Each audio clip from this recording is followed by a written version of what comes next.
Riquelme Felipe de saída para o Palmeiras trazer um novo reforço. Thiago Pimenta sondado por Udinese. A eliminação na copinha e o peso em cima de Eduardo Conceição. Fala família Palmeiras 90 mais, é isso que você vai ver no vídeo de hoje. E ó, vamos lá, sem muita enrolação, tá? Precisamos falar da nossa postura na copinha e do que a gente entendeu que foi errado na postura ali, né, na forma de entender o futebol do Lucas Andrade. Mas antes eu quero iniciar o vídeo de hoje te trazendo uma novidade do nosso principal parceiro. A CVREC é uma solução de RH para sua empresa. Se você tem um estabelecimento comercial ou, sei lá, um restaurante, alguma coisa do tipo, e está precisando contratar, mas não sabe como, deixa que a CVREC resolve para você. www.cvrec.com.br. Entra lá e você vai ter acesso a um time profissional de contratação. Você vai terceirizar o seu RH e com certeza se preocupar naquilo que você precisa, que é o seu negócio. Tá bom? CVREC é o nosso parceiro oficial do Palmeiras 90 mais. Gente, vamos lá. Antes da gente entrar nesse assunto todo envolvendo a nossa participação na Copinha e o reflexo que isso trouxe pro garoto, pra nossa joia Eduardo Conceição, eu quero começar o vídeo te trazendo uma informação importante. O Palmeiras recebeu uma proposta oficial do Copenhagen da Dinamarca para negociar o Riquelme Felipe, que é tido como uma joia no elenco alviverde. Ele, bem tímido nas primeiras partidas, né, não conseguiu demonstrar aquele futebol que a gente queria ver. Entretanto, conseguimos ver na última partida contra o Mirassol um jogador mais solto, pedalando, quebrando linha, e é isso que o Copenhague tem observado há muito tempo. Palmeiras pede algo em torno de 90 a 100 milhões de reais e é claro, toda essa saída, né, toda essa movimentação não é à toa. O Palmeiras negociou Facundo Torres, está negociando Luigi, está negociando sim o Riquelme Felipe e tem proposta chegando para os jogadores da base como Pimenta, a gente já vai falar disso. O Palmeiras precisa sim enquadrar-se, né, numa realidade financeira do clube. Entretanto, é válido ressaltar que se o Palmeiras gastou na janela passada 700 milhões de reais em contratações, também lucrou quase 1 bilhão com a venda de atletas, né? É exatamente o que a gente está fazendo agora. Esse 1 bilhão que o Palmeiras lucrou fez com que o Verdão conseguisse investir nesses 700 milhões dos jogadores. Investiu mal, é bem verdade, mas foi o dinheiro que deu para poder participar do mercado da bola na temporada passada. Agora, o Palmeiras está negociando esses atletas e não é à toa, tá? Está arrumando a casa para poder trazer os reforços que a gente está esperando. E aí a gente cria uma série de expectativas, né? Se o Riquelme Felipe, por exemplo, vai sair, se o Facundo vai sair, se o Luigi vai sair, a gente libera a folha salarial e a gente ainda arrecada uma grana, capitaliza, né? Para poder investir nos jogadores que a gente quer. Sorriso também tá na lista, tá? Mas principalmente o Thiago Pimenta, que foi sondado pela Udinese. A gente não viu o jogador com time profissional e a tendência é que a gente não veja, tá? Porque o Pimenta é um bom zagueiro, mas a gente tem outras opções, inclusive o Nino, que vamos falar dele também no vídeo de hoje, né? Ali meio que correndo por fora, sabe? E obviamente que a gente consegue trazer a informação do Thiago Pimenta e não podemos nos furtar de falar do Sorriso. Sorriso também está sendo sondado por times dos Emirados Árabes, né? Assim como o Felipe Anderson do profissional. Tá bom, Henrique. E se todo mundo sair? Quem que vai jogar? Pois é, o Palmeiras está próximo, a gente já falou, já passou isso no último vídeo, né? Da contratação do John Arias, você já tá sabendo, matéria do The Football e tal. Beleza. E o que mais tem de concreto? Esse é o problema e um dos principais pontos que a gente precisa abordar nesse vídeo. Thiago Almada parece cada vez mais distante, mas o mercado da bola do Palmeiras é tão estranho que, num simples estalo, tudo pode mudar. O Palmeiras ainda monitora Thiago Almada, não desistiu da contratação do jogador e sim, Thiago Almada ainda pode pintar com a camisa do Palmeiras.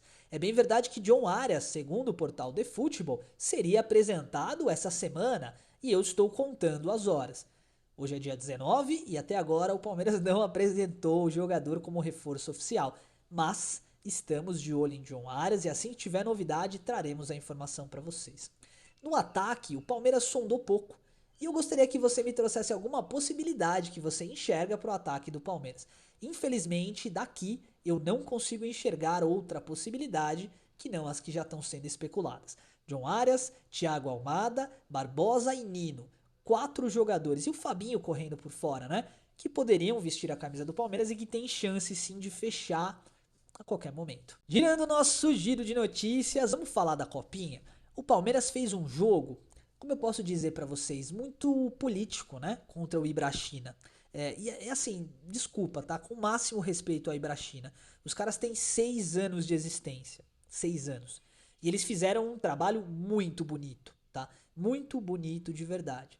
São garotos simples que vêm de periferia e que estão tendo uma oportunidade, enxergando no esporte a condição de repente de socialização, de mudança de vida, tá?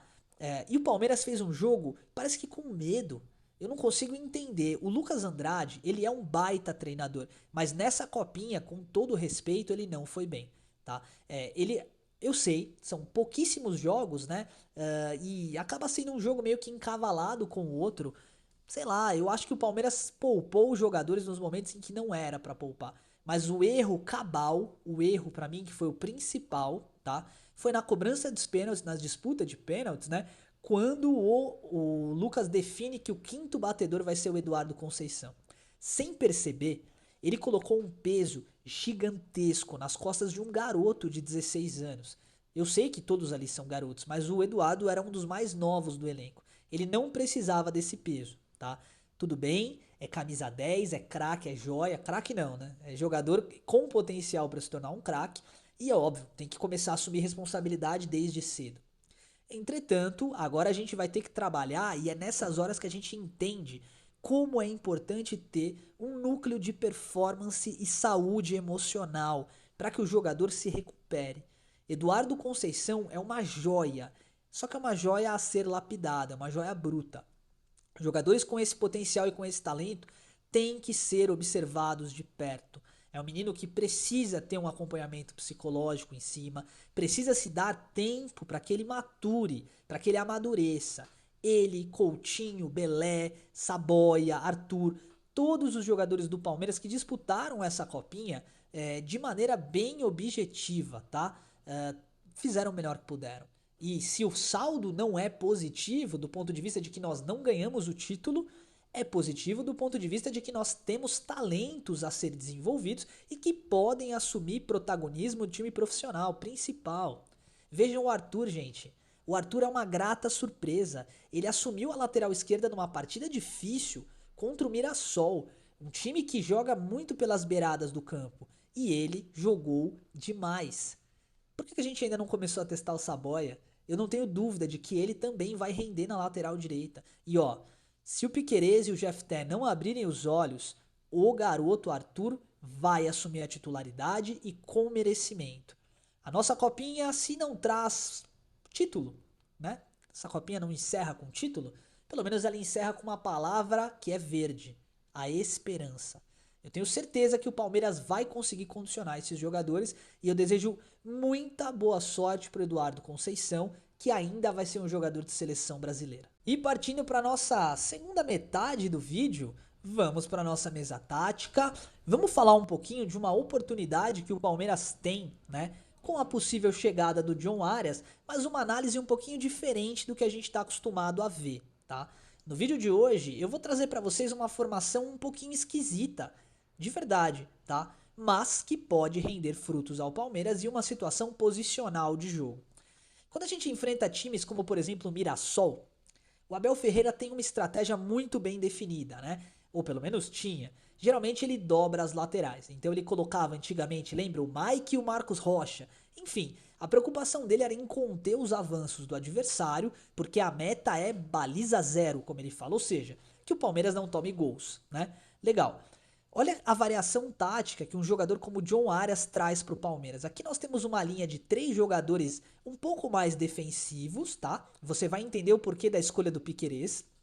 Uma linha de meio campos, onde o Marlon Freitas é um camisa 5, um pilar de sustentação da equipe. O Andréas Pereira é um jogador que vai jogar lateralizado, por incrível que pareça, e você já vai entender. E o John Arias na outra lateral. Se você preferir, até para não queimar tanto o potencial do Andréas Pereira, você pode fazer esse movimento aqui, né? O Andréas Pereira vira o camisa 10 ali, o armador. Você joga o Alan para lateralizar junto do John Arias, tá? Mas o que é o importante da gente entender com esse time? Se antigamente a gente precisaria dobrar as linhas com dois laterais, agora a gente pode utilizar dois jogadores em condição de criação de jogada. Mas Henrique, Bruno Fux tem condição de criação de jogada? Total, tá? Bruno Fux encontra passes em diagonal aqui, ele acha bolas entre as linhas, tá? E ele já fez isso diversas vezes. Não é que ele vai pegar a bola e vai arrancar para cruzar para a área, não. Mas ele vai conduzir a bola até o meio-campo e ele encontra por diversas vezes os jogadores do Palmeiras. Isso é clássico no Verdão, né? A escolha pelo Piquerez aqui, ela se dá justamente por conta, esse sim tem condição de verticalizar a jogada, né? Ele vai para cima e aí de repente o John Arias e o Andreas Pereira podem voltar para cobrir o setor, tá? O mais importante aqui é o seguinte, quando a gente joga dessa forma, a gente não precisa mais dobrar lateral na marcação. E isso é uma vantagem que o Palmeiras traz, principalmente porque você vai ter dois meias aqui, ó, com condição de criar jogada. Ora vai ser o John Arias, ora vai ser o Andreas Pereira, ora vai ser o Paulinho que vai recuar e o Andreas afunda na posição, né? Na frente a gente vai ter dois atacantes cujo objetivo principal é movimentação, é deslocamento rápido, tá? Porque a gente tem muitos jogadores com qualidade. Esse é um time muito ofensivo que eu preparei para você, única e exclusivamente para você entender que durante a partida os movimentos do jogo, as posições, né, dos atletas, elas variam muito. Os jogadores rodam muito, muito. É um negócio absurdo. Só que a gente tem que saber entender que o nosso treinador é o Abel Ferreira. Ele era um lateral. E ele entende, né? Isso é um dado, na verdade, é um número, né? Hoje, no futebol moderno, acho que é mais de 70% dos gols do futebol saem de jogadas lateralizadas, sejam cruzamentos, sejam chuveirinhos, escanteios, né? Pode ver na copinha, hoje o Palmeiras fez o gol de empate, uma bola aérea, perdeu tomando 2 gols de bola aérea, perdeu a Libertadores numa bola aérea. Futebol hoje é muito físico, né? Trazendo um time com essa amplitude de jogada, você tem condições de quebrar linhas, tá? Mas não quer dizer que o time vai jogar nessa posição todos os jogos, não. Na maior parte da partida, você pode reparar que o Palmeiras fecha a linhazinha aqui, ó, com 4 jogadores mais defensivos, 2 volantes, aí no caso aqui vai ser o Andreas, né, o Larson, o Marlon Freitas, o Andreas e o John Arias, formando o padrãozão lá, o 4-4-2 losango, ou o que é que você queira chamar, né? Trazendo então dinamismo diferente para um mesmo time. Você viu que eu só mexi as peças aqui. Os mesmos jogadores, características similares. Por quê? Hoje no futebol moderno, a polivalência é algo que conta demais, velho. Então assim, se você tem um atleta como o Alan, que consegue jogar de volante, de lateral, de meia, você tem um jogador polivalente ao extremo. E é aí que entra um jogador que está se recuperando com a camisa do Palmeiras, né? Tá no departamento médico e que vai trazer muita coisa pro Verdão, que é o Evangelista, tá? Se o Larson é um menino com muita qualidade e muita vontade de se tornar um grande jogador com a camisa do Palmeiras, o Evangelista tá pronto. Ele tem vontade e ele também tem experiência. O Evangelista pode ser improvisado como um camisa 5 para o Marlon Freitas subir. Ele pode ser improvisado como um camisa 10, de repente, para o Andreas Pereira retornar um pouquinho aqui, pegar fôlego, ajudar o time na saída de bola. O Evangelista é multifuncional e essa polivalência garante para ele muito mais do que uma simples titularidade. Garante sobrevivência no Palmeiras. O último jogador que tinha a mesma pegada era o Zé Rafael. Lembre-se, Zé Rafael já jogou de 10, já jogou de 5 e já jogou de 8. Caminho similar ao que o Evangelista pode fazer. Eu quero a sua opinião nos comentários acerca dessa possibilidade de time. Jogando num 4-4-2, jogando num 3-5-2, jogando num 3-3-2-1, como você enxerga esse Palmeiras? Ultimamente a gente tem recebido muita solicitação para que veja, né, um Palmeiras no 4-2-3-1. Muita gente comentando sobre isso, então a gente decidiu preparar esse time, tá? Eu tô considerando aqui só os jogadores agora que estão no Palmeiras, tá? E aí você vai entender como esse time ele pode ser montado sim. Não vou colocar o Paulinho porque eu entendo que o Paulinho tá lesionado, né? A gente vai fluir aqui nesse time com o Andreas Pereira e o Flaco Lopes jogando de 10. O Alan vai ser o nosso meia pela direita, né? O Andréas pela esquerda e o Flaco como um camisa 10 barra falso 9. O nosso segundo volante aqui, cadê o nosso garoto? Aqui, ó, vai ser o Luiz Pacheco. Na verdade, ele vai ser o primeiro volante, né? E o Marlon Freitas de segundo. Então, pro pessoal que pediu aí o nosso 4-2-3-1, a forma como nós imaginávamos, né, que o Palmeiras podia fluir, seria mais ou menos isso aqui. Carlos Miguel, Fux, Gomes, Piquerez e Kelvin, Luiz Pacheco, Marlon Freitas, Flaco de falso 9 ou 10, Alan na direita, Andréas na esquerda. Durante o jogo, o Flaco avança e ocupa esse espaço do campo. O Andréas Pereira flutua aqui junto com o Alan pela meia e é isso.